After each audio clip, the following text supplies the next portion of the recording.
Hi friends, welcome to 90% Knitting. This is episode 390. I'm Lisa, also known as Fiber Nymph, and today is Monday, May 23rd? 23rd. It is the 23rd. How are you? I hope you had a lovely weekend. If you're one of my Canadian viewers, you are still enjoying your weekend because you're having a long holiday weekend. We will be having our holiday weekend here in the US this coming weekend. It's Memorial Day. So anyway, I hope you had a good weekend, regardless of whether it was long for you or not. And we're going to get into some fibery knitty goodness today. I will mention just a couple of administrative things up front. You'll find show notes down in the description box with timestamps. If you don't want to watch the whole thing, you can jump around. There's also show notes on the Fiber Nymph Dye Works blog and in the Ravelry group. So you can find all of those things there. I also mentioned last time that I do have YouTube membership available now. That's just a way that if you would like to help support the podcast and some extra content that I'm planning, I would love to have you be a member. In return for that, I am putting up some occasional members-only content that I hope you'll find fun and exciting. I don't know, enjoyable. Let's say with enjoyable. So that's available. You can just look for the little button down below the video that says join, and you can read about that there. As far as what's going on in the podcast today, I'm not really wearing any knitwear other than a pair of socks, and I'm not going to show those to you. They're just one of my mismatched Shortie socks. It's chilly enough that I need something on my feet, but it's warm enough that I'm in capris, and that's such a delightful fashion choice to have capris on with hand-knitted socks. I'll just let you figure that one out for yourself. Maybe you have experienced that same lovely look. Also, I will remind you up front, and some of this I will go into more detail later in the podcast, but I just up front, again, I'm going to just mention this. Holiday countdown sets are still available for pre-order through the end of this month, so pretty much just another week and a day. If you're interested in that, that information's all in my shop. I did put up another video. It was not a regular episode, but I think I was able to get it up on Saturday. It was a special episode where I discuss being a business owner, a small business owner. And it was actually a response video to some videos that my friend Paige, who you might know as Paige the Framer, that she put up a couple of weeks ago talking about her experience being a small business owner. And I love watching her videos. They were part of her May Live a Day. She's doing like live videos every day this month. Mine was not live, but I liked listening to what she had to say, and I thought I would love to respond to that and add some of my own perspective. And so that video is up if you're interested. I've gotten a lot of good feedback from it already, which I was really surprised. I didn't think anybody would really, I didn't know how many people would be interested in watching it. But if you're curious about the hows and whys and whats of me owning my business for these past 11 years, maybe you'll find it interesting too. So you can check that out on my channel, and I will try to link it up here, whichever side that thing, I think it goes up over here maybe. I don't remember. I will link that and in the show notes as well. And lastly, there will be some shop stuff going on this week. I have a Throwback Thursday that'll be happening on Thursday, that colorway, which I'll be showing you a little later. There will be a shop update on Saturday, so that would be the 20-something, let's see, 30th, 29th, 28th. Should know these things. 28th at 10 a.m. And that'll have a bunch of fun new things in it. And then on Monday, which is Memorial Day, that is the official kickoff for the Downslow Studio Splash Pad Party for this summer. And that kicks off with a whole bunch of Zooms throughout the day, which I will be participating in. My Zoom slot is from 2 to 3. So I will leave a link to all of that information if you're interested in that. I'll leave that link in the show notes as well. So that is what's going on announcement-wise. And so let's get into the podcast, shall we? We're going to start with some finished objects. And I'm sorry if I'm looking down, I'm looking at my show notes just because there's no good place to put them in here. I'm in the porch room, guys. I'm so excited to be out here. Bill had to go into the office today. So I thought, you know what? It's a lovely day. It's bright. I'm going to take advantage of this and come back out to my happy place for recording, because I don't mind recording in the bedroom, but it's so bland behind me. There's just the wood, the closet doors, and I haven't figured out a way to make that exciting in there. And then I tried to record out in the dining room last time, and the light was weird. I would record outside today on the deck, but it rained a lot yesterday and everything's wet. And I love you guys, but not enough to sit in wet deck furniture. Sorry. So, but we are getting to that time of year where I can hopefully start recording outside occasionally. Having my coffee here. All right. And I apologize because there will be weird light coming in here too, because it's like 10:30 going on 11, and that's what happens. But you know what? I'm not going to complain about sunshine, are you? I don't think so. Let's get started with some finished objects. All right, so first up with finished objects are Bill's Ireland socks, meaning the socks that I started making for him while we were on our trip to Ireland. They are finished. Yay. That means I've finished both of my vacation projects within a month of coming back from vacation. That's pretty incredible. I don't usually have that happen. So anyway, this is West Yorkshire Spinners 4-ply in their peacock colorway. As you can see, I made super long cuffs because Bill likes tall socks. This is just my regular 2x1 rib with a heel flap and gusset. I did break the yarn to get back into the striping pattern, wound off to get back there to finish the foot and the toe. And they turned out pretty matchy-matchy. The second toe ended up being a little less blue here, so I don't know. But I'm calling it all good. So these are done. Obviously, he's probably not going to be wearing these until next fall, but they are finished. My normal US 1 needles over 60 in stitches. He and I can both wear 60 stitch socks, which is nice. He just likes his a lot taller than I do, and his foot's like a little bit longer. So anyway, finished pair of socks. That's fabulous. Next up is another finished pair of socks, and these are my Bright Spring Palette Pie socks, which I showed you last time. I had the first one done last time as a sample for this colorway, which is one of my new Pie Day colorways that went in the shop around the last time that I recorded. This is on my bedazzled base, so I don't know. Can you see the sparkle in the sunshine so a little bit. I don't know how well it's showing up on camera. Anyway, this is my bedazzled base, and I did finish the second sock. And what's super funny is, so I finished on the purple for the first sock, and I was just trying to wind off the rest of the purple to get to the next stripe. And I thought I had gotten far enough past the yellow or past the purple when I was, trying to do my cast on, but I didn't. The last couple of stitches of my cast on ended up being purple. Under other circumstances, I probably would have ripped the cast on out and redid it. Would have redone it. But I thought, you know what, I don't care, because having recently added purple back into my hair, although when I touched it up, I did magenta instead of purple. I just thought it was kind of fun to have a little bop of purple right there. It's not hurting anything. I'm sorry, the bird feeders are so crazy active right now. I'm gonna try to not be distracted, although I'll tell you real quick. Right before I started to record, I was looking outside and we had an indigo bunting, which every year we either get no indigo buntings or we have two. And we see the nice pretty blue ones with the dark, almost deep purpley head and some black on their feathers. And I always thought it was a pair, like a male and female. And then I looked it up and realized, no, that's two males, because the females are apparently very sparrow-like and dark. Without the sparrow-like striping on their back.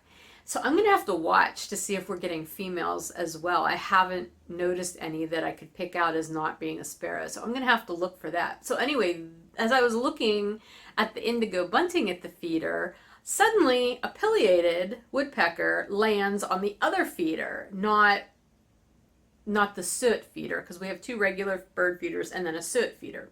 And we do get pileateds at this time of year through about mid to late summer. And it's usually a male.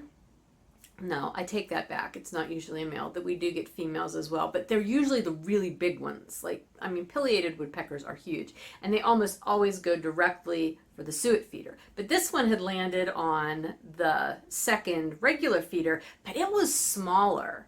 And I do think it was a female because it did not have the red cheek stripe, and I'm pretty sure that's the way you differentiate those.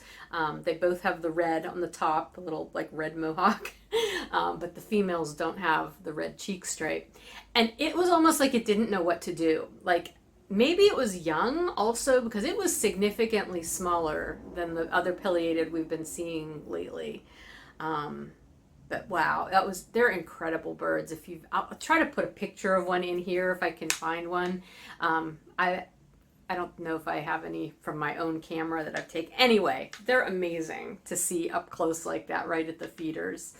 But it was just so much fun to see them. But they have a really long, continuous call that they do. And she was just sitting there making that call like, I don't know where to go. I can't eat out of this feeder. And there was nobody at the other feeder, so I'm not sure why she didn't hop over there. But whatever. Anyway, sorry, that's my little bird interlude. But yeah. They are very, very active out there right now. There's a downy woodpecker out there at the feeder now. Okay, I'm going to stop telling you about birds. Okay, so my socks. These are finished. And I will I don't know, I might stick them in the drawer now and start to wear them. Or I may just leave them for a while. I've got so many socks. But you know what? I've given up fighting socks. I just love knitting socks, and socks happen, and I'm always knitting samples of new colorways, and they turn into socks, and I have no more desire to apologize for that. I like doing socks. They make me happy. Okay, so those are the two sock finished objects. Now I have some other finished objects that were really quickie little projects, and a couple of them I'm just going to have to put in pictures here because I can't take you to show you because I have them out, and they're plant mats. That's why they're hard for me to show you. I've already put them into service underneath some of my plants. So the first one was from my April Stash Challenge yarn, which you'll remember I did show you. It was a skein of hand spun, which I'm pretty sure I was saying it was mystery hand spun, although now I don't remember. It may have been a bullseye bump, a loop bullseye bump. I honestly don't remember. And as we've already established, I'm super terrible at labeling my hand spun. I keep notes about all my hand spun, but then I never label the hand spun so I can coordinate the actual yarn to the notes. I need to rectify that. Anyway, I had not done anything with it in April because I picked that before we were going to Ireland, and I already had other projects that I was working on, and I knew I wasn't going to take that to Ireland with me.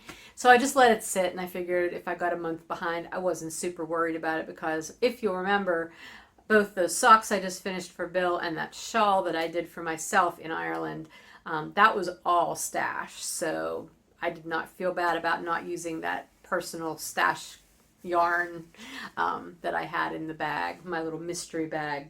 But I did do, I ended up doing a circular crocheted plant mat, and I just used all of the yarn. I had a wee tiny little ball left over. Here are the pictures of this mat. As you can probably tell, it's got a little bit of wibbly wobbliness to it. I've still not mastered the crocheted circle, getting it flat. I posted about it on Instagram, and a couple people did point me to recipes or the rules for doing crocheted circles. So some of that was helpful. I have not tried to do any more crocheted circles since that one. I think part of my problem also is that I realized I thought I was doing double crochet, but whatever I was doing was not double crochet. It was my own personal modified, I'm going to call it mutant double crochet, because I don't know why I thought I was doing it right, but I wasn't, long story short. Yeah, I have such a hard, I can crochet, like I can make things and they normally look okay-ish, but I have such a hard time remembering the difference between the stitches, other than like single crochet or chain stitch or slip stitches, like those I know, but anything beyond that, I have a hard time remembering how it's actually done. And I think I'm doing it, and then if I go and look it up, I realize that's not what I was doing. I was doing something weirdly different. So that's what that mat is all about. It's just a weirdly done crocheted circle. But you know what? My plant does not care. It actually really kind of likes its new mat. So we're going to go with that. So then after I finished that and finished my April stash yarn challenge, so yay, got that done, I pulled out some other stash yarn because I have other plants that don't have mats. So I decided to do a rectangular one for the other side of my antique sewing machine, because that's that one I just showed you sitting on my antique sewing machine.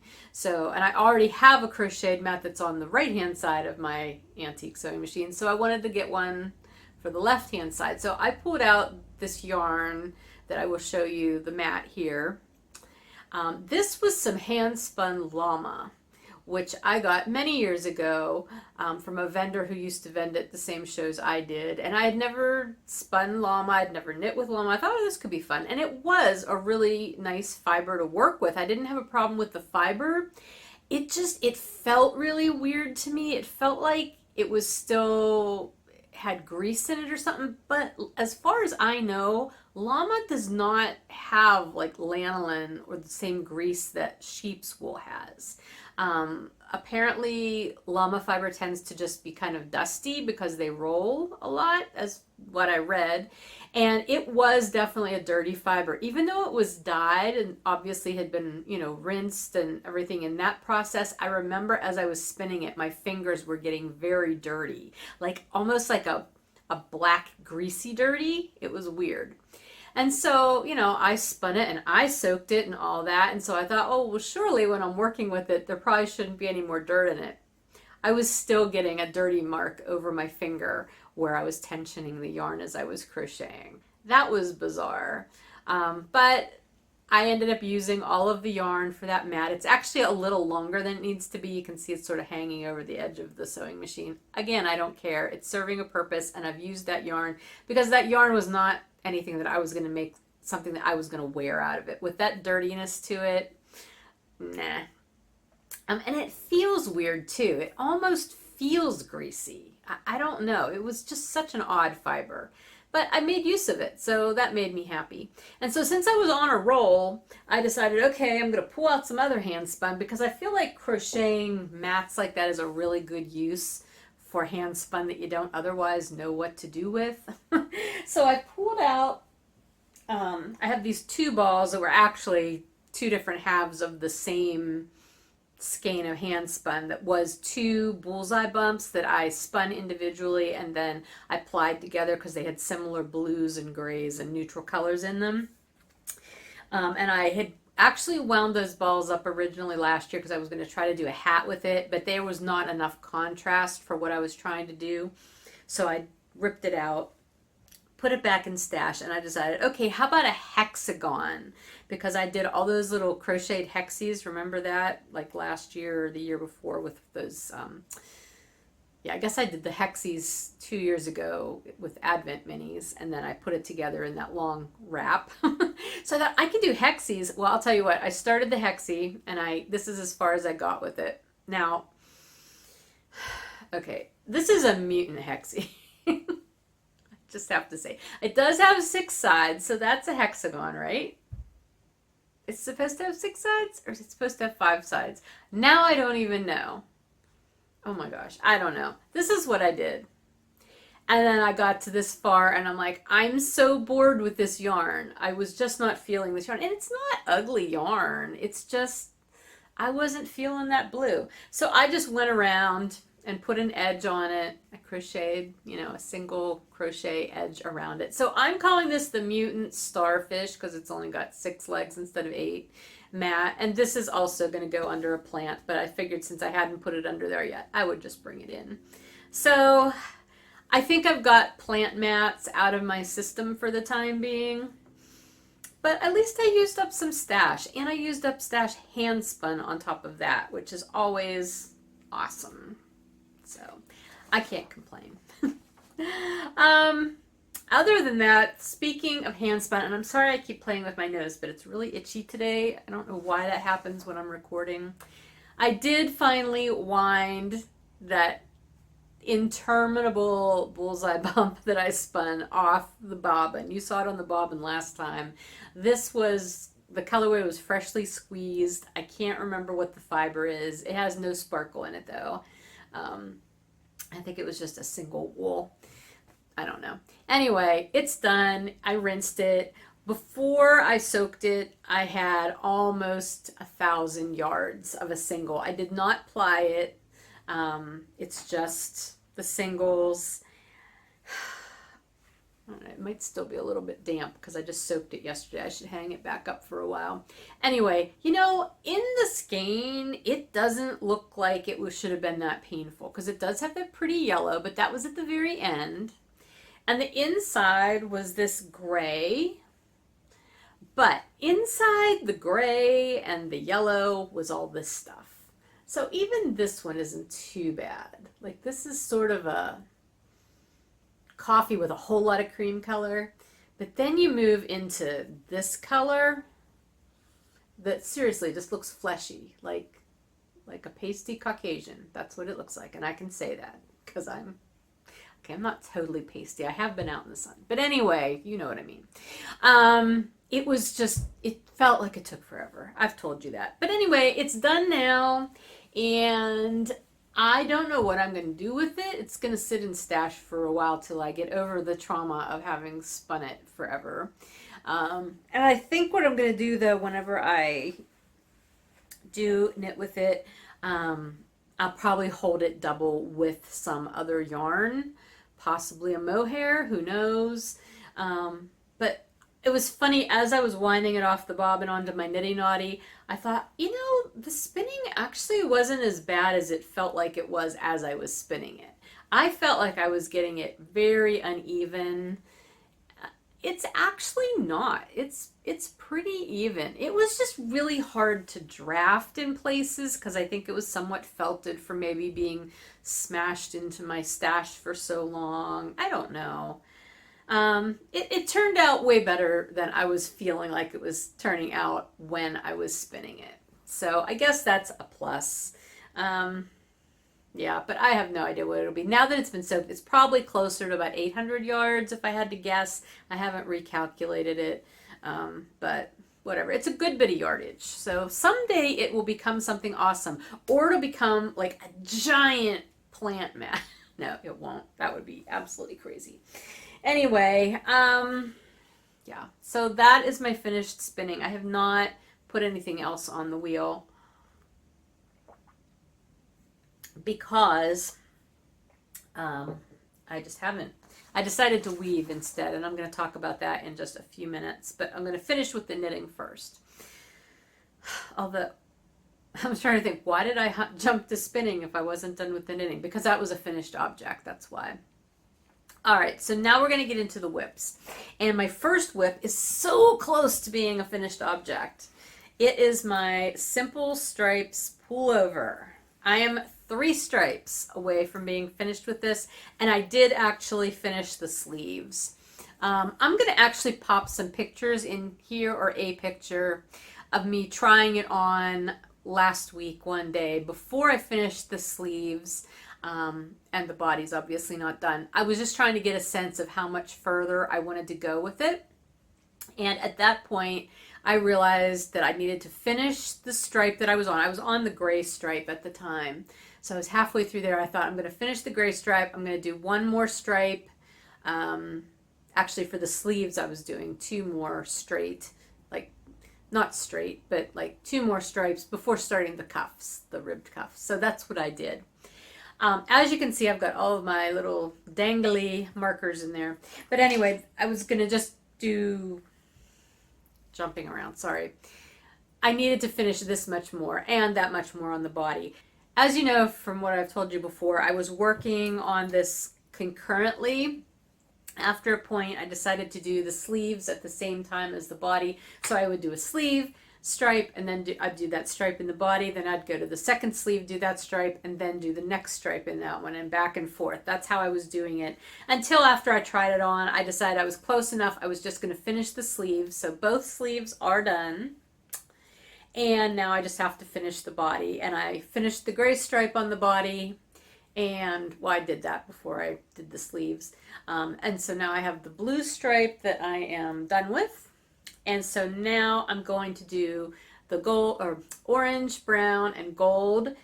I'm going to, at this point, I'm going to split from my split hem. The split hem is not a part of the pattern. The pattern is Simple Stripes by Suvi Samola. I have deviated a good bit from it. And honestly, this has been on the needles for so long, I don't remember all of the things I've done differently. I know I did do the neckline as written and, you know, the decreases or increases and everything. And honestly, this fits me so well. Like when I had it on, this is probably the nicest pullover neckline I think I've ever done that I really like the shape of, because it's not super high up and it's not tight against my neck. It fits really nice without being super wide. You know, it's just a really lovely neckline. So my goal is for this to be, when done, I would like it to be, okay, so here's my jeans. I want it to be down to the bottom of my jeans fly. That's the length I'm going for. So that should be where that ends up once I do those last 3 stripes. But at this point, I'm going to split and do it as the split hem. And hopefully I like that. I did lay, which sweater did I lay out? My Felix? Yeah, my Felix cardigan. I buttoned it up and I laid it out on the bed and then laid this over top of it just to check length and everything, because I didn't want to try it on again. I had just tried it on, but just to verify that I was gonna get to the length that I wanted. And based on the length of that sweater, that fits me pretty well. I mean, obviously it's a cardigan, not a pullover, but it fits well, and I think this will be fine following this plan.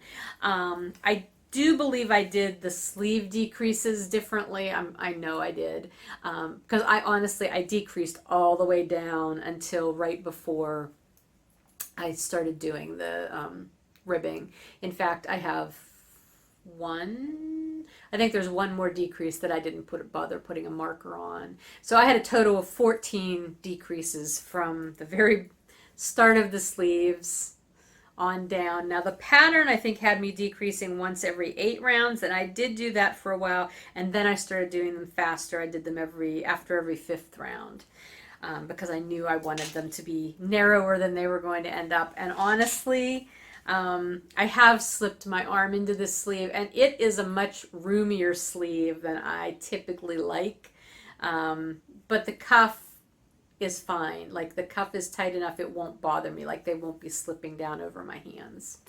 And the sleeve does come right to my wrist as far as I can tell at this point. So anyway, again, it's a fun pattern. I'm using a whole bunch of my ridge top fingering that I just had large amounts of leftovers from things. So I've used basically 6 different colors, but I did switch out this green for this green once, and then this brown for this brown once, just for the heck of it, because I had it. I'm pretty sure I have enough of the orange, brown, and gold to finish. If not, I'll be swapping in something else that will go along with it. We'll see. But barring any problems, this should be a finished object by the time you see it. By the time I record next time, and you'll see it. Whole lot of ends to weave in. Oh my goodness. I mean, even though this was a non-superwash wool, like switching from color to color, I didn't feel like I could just do that with spit splicing. I mean, maybe I could have if I wasn't picky about where the stripes started, but I didn't. I'm gonna be weaving in a lot of ends. It happens. Okay, so that is my main big whip that I really just can't wait to get finished. However, I've been working on a few other things that I've basically just cast on. And the reason I cast them on is because they are samples for colorways that are going to be in this week's shop update. So I'm going to show them to you just because they will actually be sock project, or they are sock projects. I probably won't be rushing to finish any one of them. Well, actually the one I might, because I really like it. I'm doing it in a pattern.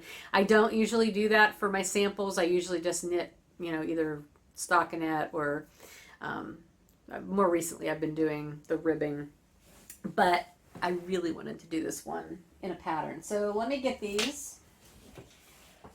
I've got a whole lot of stuff in the basket here. All right, so the first one that is a sample is of, okay, first let me preface, all three of these colorways I'm about to show you are the colorways that I did for my Backyard Bird Watchers Club last year. And so it's time for me to release them into the shop. Let them take flight. Anyway, the first one is the first one from the club, and this is Black Cap Chickadee, which I just love this colorway. I also love Black Cap Chickadees. So it's got the soft black color, the natural color. This is graphite, and then this is sand. These two kind of blend into each other a little bit. I can actually see them more in person than you're seeing them maybe on the camera. But honestly, if you look at a Black Cap Chickadee, this colorway works out perfectly the way it looks. So I'm super stoked about this colorway. And I did this one on my my Mountain Tweed BFL. So that's what that sample is. The second one is the second colorway from that club, and this is Blue Jay, which is Tangled Up. He's the noisy one of the bunch. So this is Blue Jay. He's 5 different stripes, and I did this on Traveler, so this one moved a little bit faster because it's sport weight. But that was the second colorway in the club. And then the final colorway in the club is the one I decided, you know, I've wanted to do this pattern for a while, which you know me, I don't tend to do patterned socks, but I really thought this one was fun. And recently Aquila from the Lefty Nerd podcast did a pair of socks with this pattern, which made me really want to do it again because it was in the forefront of my mind. So this is the Fruit Stripe Gum Sock pattern by somebody, by Leah Oakley. And this is Purple Finch. Again, I don't usually do my samples in a pattern, but I thought it would be fun to show it off this way. This is really just a spiral rib. In fact, the pattern is actually officially called Fruit Stripe Gum Socks featuring a spiral rib. That's the whole name of the pattern. So that's what it is. And honestly, it's so addicting to do because it's one pattern, one row repeat that you just keep doing the whole way around the sock. So much fun. So this is Purple Finch, and I keep watching. There's been tons of purple finches out here this whole episode. I think they're just the prettiest little birds. They look really red. You see a lot of this rusty color, but they definitely have this purple in them as well, and this more cherryish red where that purple and red comes together. And then, you know, those neutrals in there too. So anyway, that's Purple Finch. I'm doing all of these. The fingering weight socks I'm doing on US 1s. The sport weight are on 1.5. This is on my bedazzled base. You can definitely see the sparkle in that one. So anyway, so all 3 of those colorways are going to be in the shop on Saturday. And they will be projects that I will be working on over time. I imagine this pair may end up being for Bill, because I think he would like these colors. He would like these too, probably, although I don't know if he would want the heavier weight socks. Although he might, because they would keep his feet warmer in the winter out here. I don't know. We'll see. Oh, are you going to come in and join us too? We've already got 3 cats out here. Now Tippy's making her way in. Okay, Trouble. She's got to see what's going on. Alrighty, so I think that is all of the knitting. No, you may not get in that basket.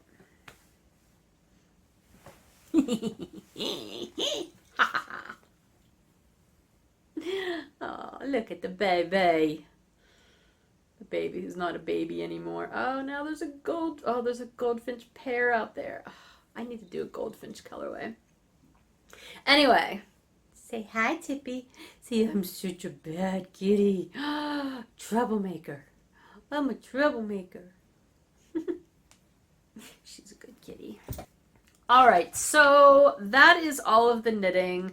My only other work in progress is weaving. And I showed you the yarn that I bought at Maryland sheepin wool with the intention of weaving, and I did use the blue and purples combination to warp my big loom, and I actually recorded a little video clip of that the other day, so I'm going to pop that in here because that'll give you a better idea of what's going on with that. Hi there, this is Future Lisa. I realized after I was trying to put that pre-recorded weaving video in here that it didn't turn out super great. So rather than make you watch 10 minutes of not so wonderful video where there's really not much more to see than what is in this picture right here, I decided I'm just going to show you the picture. This is what my weaving currently looks like on the loom. I haven't actually worked on it anymore since I did this. And whenever I record next time, hopefully it will be finished and I can just show you the whole piece of fabric. So I'm sparing you a really boring clip. You are welcome. Now back to the regular video.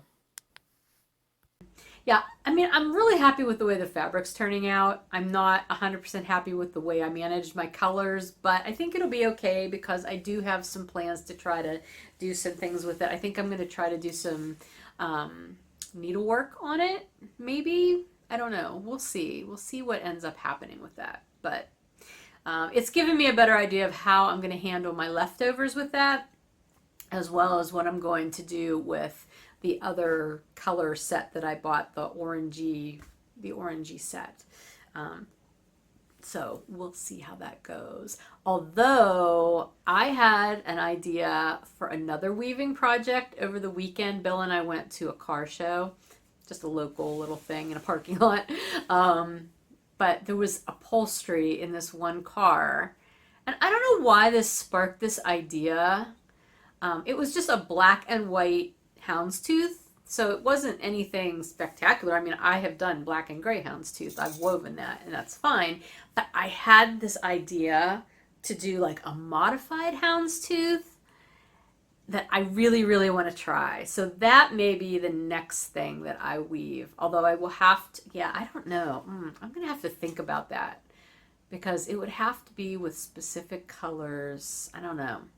But now my wheels are turning on this idea that I just spontaneously had while looking at this little car that had this houndstooth seat covers.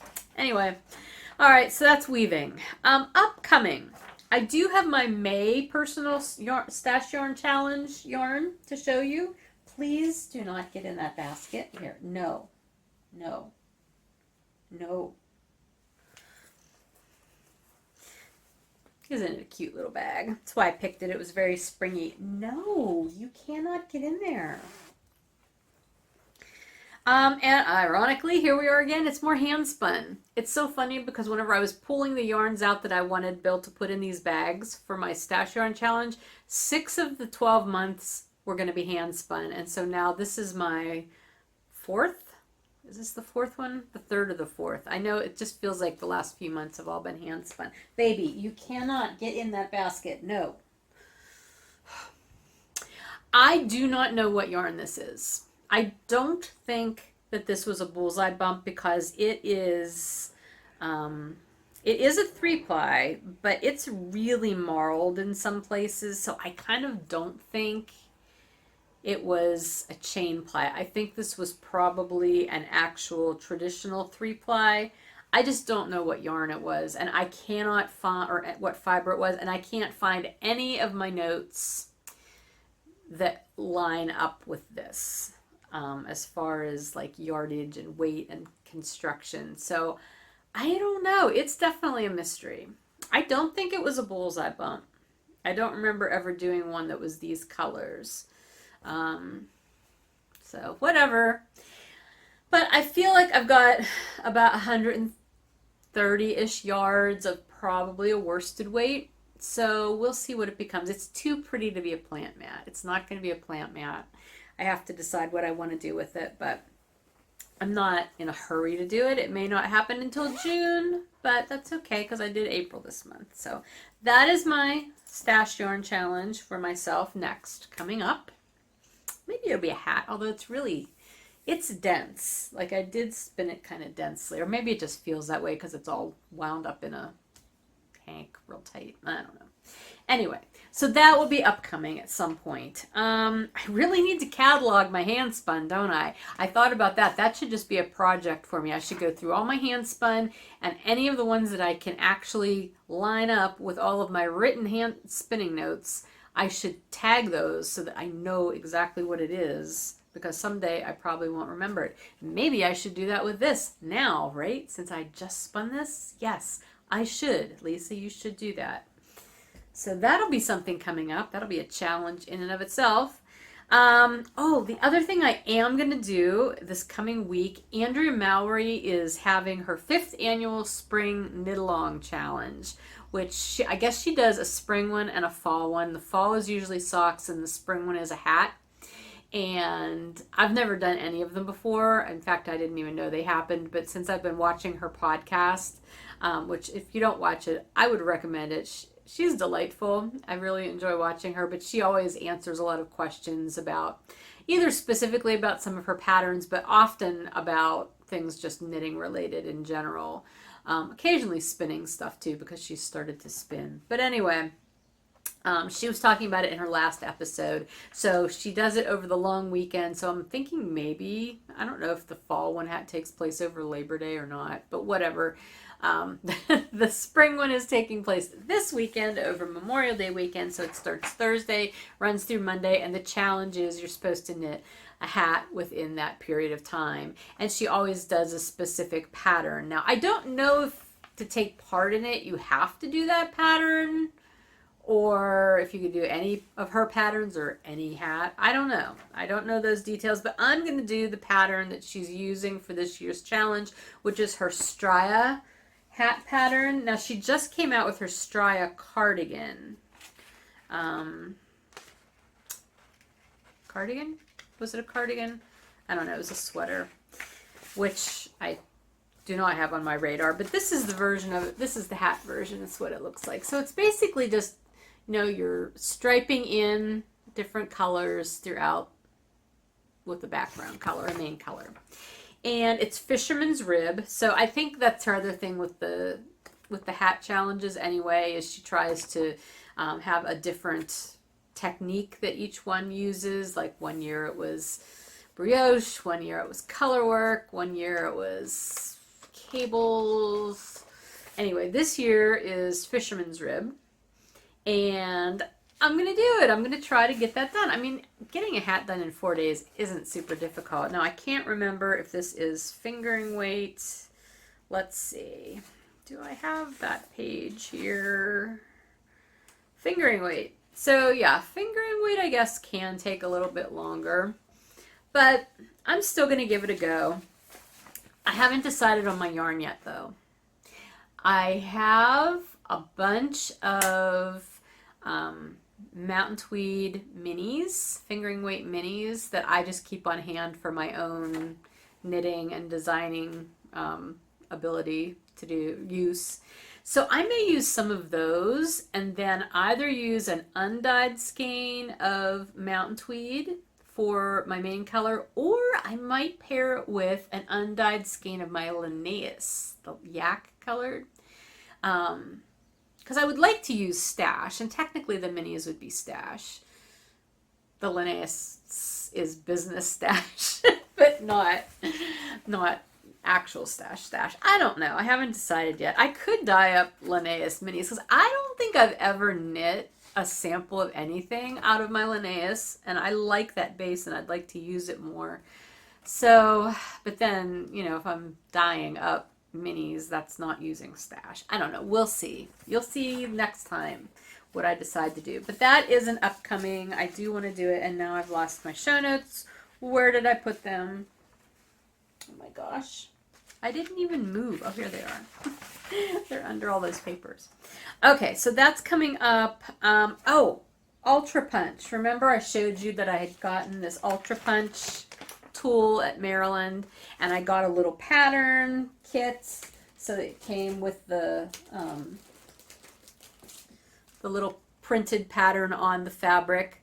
You use your own threads, but what I didn't buy, and I was remiss in doing so is I didn't buy any just fabric, plain fabric that I could practice with. And you're supposed to use weaver's cloth.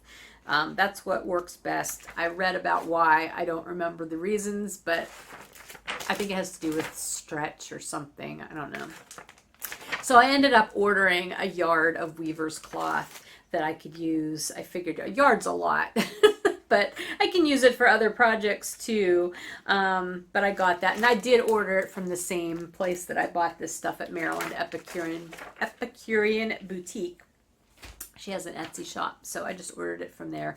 That just came the other day, so I haven't had a chance to do anything with it, but I want to, so that's on my up and coming. And then the other thing that I really need to finish, and I think about randomly and then never do it, is I need to finish these. Do you remember these button hoop things that I started probably a couple years ago now? I don't remember when I did them. Somebody's destroying something out there. Sorry. I finished sewing the buttons on ages ago, but I had open areas that were too small to put any more buttons in, but I felt like they were too open to just leave. And then it was suggested to me, I believe by Polly, who watches the podcast. He suggested that I fill in with beads, like do some beading in between. And I thought that was a great idea. I've just never gotten around to doing it. So I have pulled these out so that I can sit them in my room and maybe work on it just like in the evenings. I know this probably isn't a great evening. Well, the light one would be okay. The dark one, maybe I should work on in the morning or something. But yeah, I would really like to get these finished off so that I can hang them up and enjoy them. So that's upcoming. Lots of upcoming. Always so many plans, so little time to actually do the things. All right. Let's jump to MIYO MAL, which basically I have all of the first quarter prizes were claimed and shipped out, so you should be receiving them. A couple of them were international, so they may not be there quite yet, but they should be coming. So yay, and congratulations again to everybody who won, and thank you to everybody who participated in the first quarter. We're still in the second quarter. You have through the end of June to finish your second quarter projects, and if you haven't started joining us for the MIYO MAL, it's never too late. Again, I will put a link to the guidelines. I have them posted both in Fiber Nymph Dye Works blog. They're pinned up at the top, and on the Ravelry group. So I will link both of those in the show notes. All right, let's jump to some shop news. I'm going to go through this sort of quickly.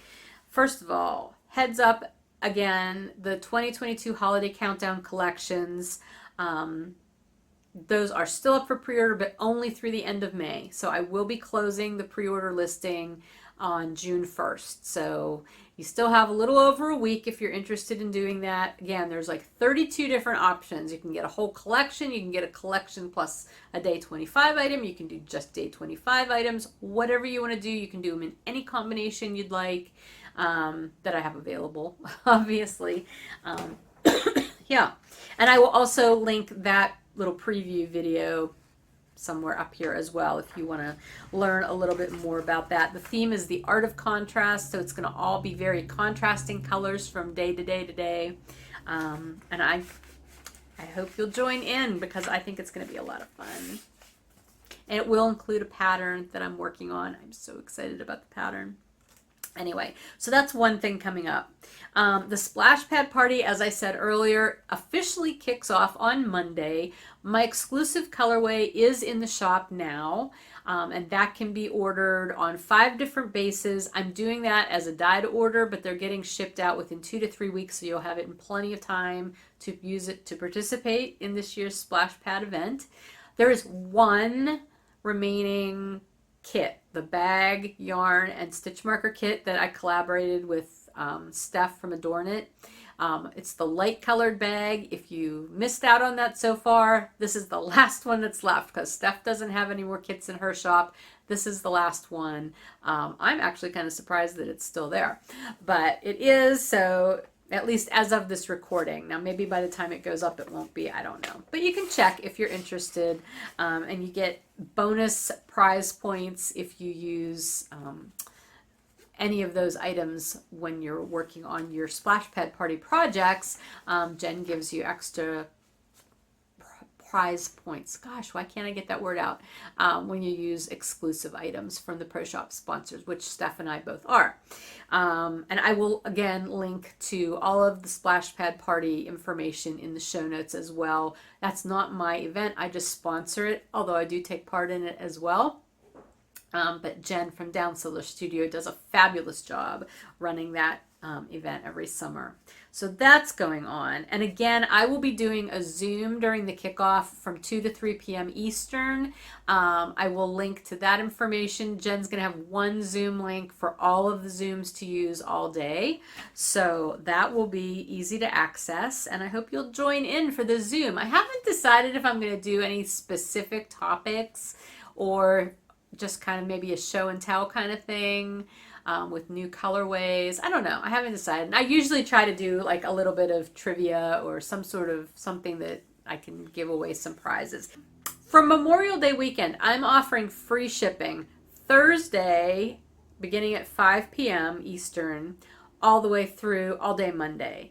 Free U.S. shipping. The international shipping will still be flat rate $20 for 2 items or more. But U.S. shipping, no matter what you purchase, yarn or accessory wise, it will be free shipping. The mugs and glassware will still be, there is a nominal shipping amount for that just because they cost a lot to ship because of the way I have to package them. Not a lot, but I do have to charge shipping for those. So I don't believe those will be free. It depends on how I have to have it set up. But anyway, free shipping for yarn and fiber and accessories, needles, shawl pins, yeah, all that stuff will be free shipping. So, and I'm starting it on Thursday at 5 p.m. because Thursday I'm doing a Throwback Thursday update. I haven't had one of those in a really long time, but since Memorial Day weekend is the usual kickoff of summer, I decided to bring back one of my popular summer colorways that I think I first put in the shop in 2017, and it was my Margarita Swirl colorway, which I'll put a picture of my socks that I made out of that colorway in here. It's a super fun colorway, and you know what says summer more than margaritas? So there will be that colorway on a bunch of different bases in the shop, and I'm also listing some optional contrasting minis. You can choose if you would like to add that to your order as well. So those will be going up on Thursday at 5 p.m. Eastern, and that is also when the free U.S. shipping will start for the weekend. Then on Saturday, I will be doing the actual shop update. That will be Saturday the 28th, beginning at 10 a.m. Eastern, and that will have all 3 of those colorways that I just showed you from the Backyard Birdwatchers Club. So that'll be Black Cap Chickadee, Blue Jay, and Purple Finch. Those will be in there. I'm also going to have in a new item that I've not done before. I've done Shortie sock sets before, where you get a half a skein of a self-striping yarn with a mini or 2 minis. I can't remember what I've done. But anyway, I think I've done them both ways. I'm doing a twist on that.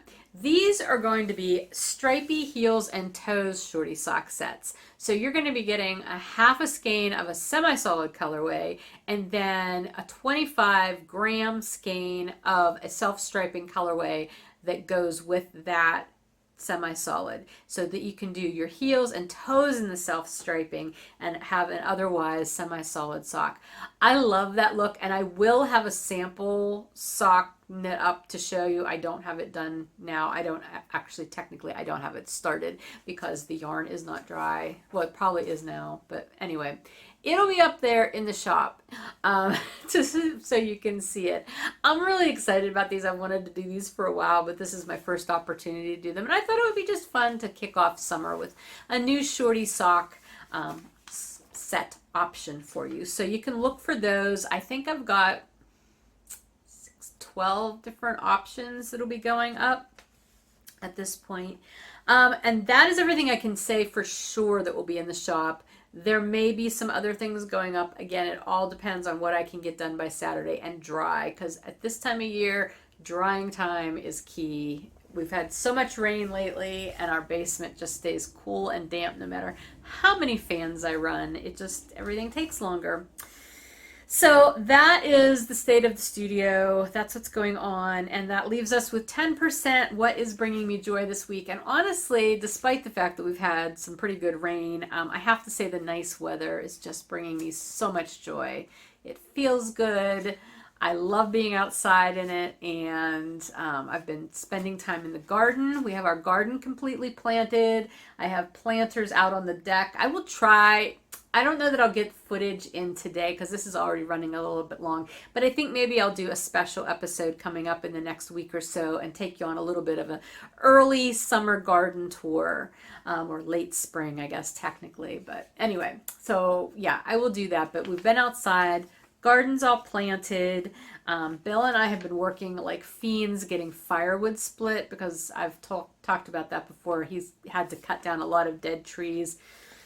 We have just got tons and tons and tons, like cords and cords and cords of firewood. So we've been working on splitting that. And I actually love splitting firewood. We have, a wood splitter, a machine, not doing it by hand. I have done that, but the machine is so much easier. And Saturday, Bill and I took a motorcycle ride. It was a beautiful day. No rain that day. We went up about 45 minutes away. A town near us was having a car show. I mentioned the car show.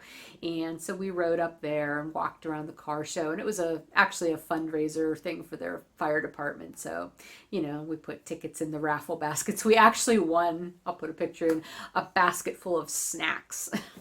So I guess if you're going to win something, that's not a bad thing to win.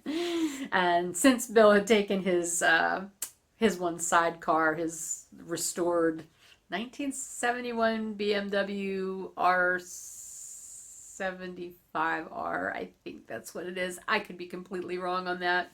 But he restored the bike and then put a sidecar on it. So he had the sidecar, so we could put the basket of stuff in the sidecar. So that was fun, and we stopped for dinner on our way home. It was just a nice afternoon. So yeah, feeling good about the weather, and looking forward to all the other things that are going to be coming up in the next several months over summer. So anyway, that's everything I've got for you today. I hope you will check out the stuff I've got going on in the shop this coming week, Thursday through the weekend. Again, free shipping, Throwback Thursday, the shop update, and then the Splash Pad Party Zoom on Monday. I hope I'll see you at some of that. I am planning to do a morning coffee Zoom, or not Zoom, sorry, not Zoom, morning coffee live on YouTube at some point this week. That might be Thursday morning, actually.